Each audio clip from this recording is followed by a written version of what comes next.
Hi, I'm Danny Gregory, and I'm one of the co-founders of Sketchbook School. I'm not a teacher in imagining, but I am still, I'm a student. I'm also really lucky because one of the great things about being one of the founders of Sketchbook School is I get to make up the classes, and I get to figure out what it is I want to learn and who is it I want to learn from. And so that is part of the story, part of my diabolical plan in helping to launch imagining, because frankly, I could use some help with imagining. I could use some help with creating new drawings. I have a pretty good creative mind, honestly. I've made a living out of it for a long time. But when it comes to sitting down and just starting to draw, it can be tough. It can be tough. I mean, I've been drawing for a while now. When I've been drawing, it's generally observational, right? So I sit down and I draw a teacup, I draw a building, I draw a dog, I draw a friend. They're right in front of me. Figure it out. But when it comes to drawing from my imagination, I'm kind of stymied by the blank page. You know, I don't know how you feel about it, but for me, it's really tough to say, all right, just go ahead, draw something, anything. I often don't know where to begin. So that's why I'm really happy to be a student in imagining, because these teachers are all brilliant at figuring that out, and I'm going to learn from them. So this week, Koosje began the course. And Koosje is really imaginative, and she's great at coming up with characters and telling stories and doing all that kind of stuff just out of her imagination. And she told us a lot about how she got to be that way. But her assignment was kind of tough, to figure out how to do this long accordion book and to do a series of drawings each day, kind of with no prompts at all. So I decided, you know what, the oyster needs a grain of sand in it to make a pearl. And so I need to figure out some starting points. I need to figure out a few ingredients. They can be random, but I've got to start somewhere, right? So I decided to pick a couple of kind of themes for myself. Koosje had done this beautiful drawing that used a red line as a sort of thread through her drawings. I didn't want to do that because she'd already done it. I wanted to think of something of my own. And so I decided, one thing I've always really liked is natural history. You know, I've always been a kind of a armchair naturalist. I loved reading books by Gerald Durrell. I've loved looking at naturalists and explorers sketchbooks. So I decided that I would have a theme like that. And so I decided to begin with a line engraving of some skulls and skeletons, to collect a bunch of those and to kind of incorporate that element, to use that as the launch pad. I'm going to take a little drawing of a skull or a little skeleton, and I'm going to put that into my drawing, and I'm going to react to that and respond to that. But I also didn't want to take it literally. I didn't want to literally say, like, well, here's a skeleton. I'm going to react to it like a skeleton. That wasn't really the point. It was just, again, grain of sand. I also decided that I would limit myself to a palette of essentially black and 3 colors, the primary colors, red, yellow, and blue. So I'm drawing with black ink, and I'm using these 3 colors. And so that's another limitation, but you know, it gives me a bit of focus. So instead of it being, it could be anything, you could do it anyway, which is just, I mean, freedom can be imprisoning.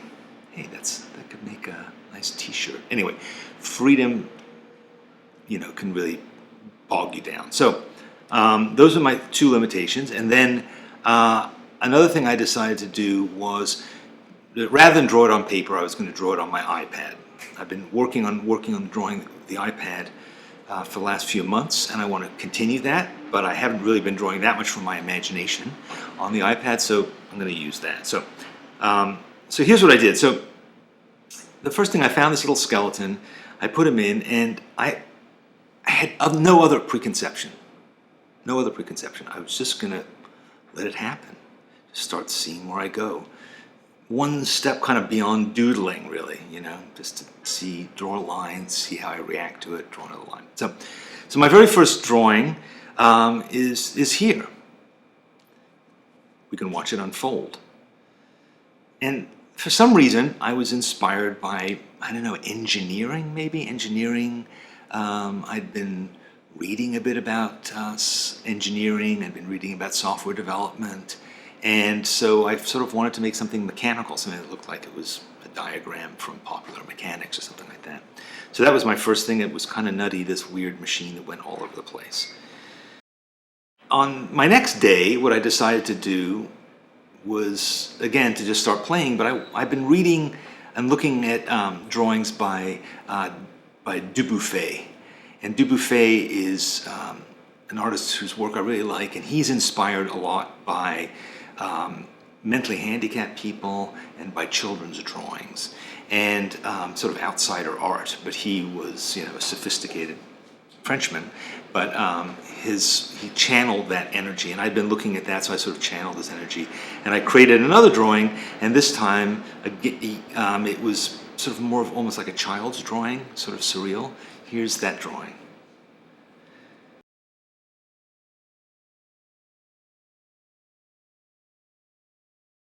So you can see it's kind of nutty, it's sort of bizarre. Again, I started with the skeletons and went into strange places. Okay, on my third drawing, I was looking at these skeletons and I thought, for some reason they reminded me of vehicles, and I kind of imagined these cars that grew out of an animal's skeleton. Hard to explain why, but here's how that evolved. So I was sort of inspired by the shape and the kind of aerodynamics of the skeletons, but it's hard to explain this stuff, honestly. It's hard to really say where it came from, but my imagination took it to this place of making these weird cars. And I threw in an old Rand McNally road map in the background to kind of tie it all together. On my next day, I took a few different skeletons and skulls, bird skulls, and there was something kind of menacing looking to me about them. They felt kind of almost like weapons or something, or there's some kind of, I don't know, ritualistic feeling to them. I've been reading about the Aztecs, and I had been talking to a guy who just made a documentary about the Sphinx, so maybe I was just thinking about ancient cultures or something, and so this is what came out of that. I would look at the bones, and then I would react to the bones, and I would make the bones do something new, take the same patterns and add them on. That's kind of where that went. My last drawing in the series, was inspired by, I don't know, a few things, probably. I mean, obviously it was inspired by Manet's Olympia, but it was also, I don't know, I was thinking about hipster dudes and teenagers. I've been seeing a lot of them around my neighborhood because I live in the heart of NYU with a lot of students wandering around. And I was thinking about t-shirts. I think that's where I began. I wanted to have like a dude with a t-shirt with one of these skeletons on it. And then I wasn't sure who he was or where that was going, so it kind of led to this place. So when you put them all together, it's sort of, each drawing is responding to the one before. Together they make up some kind of a weird story. There's a lot of abstraction in here.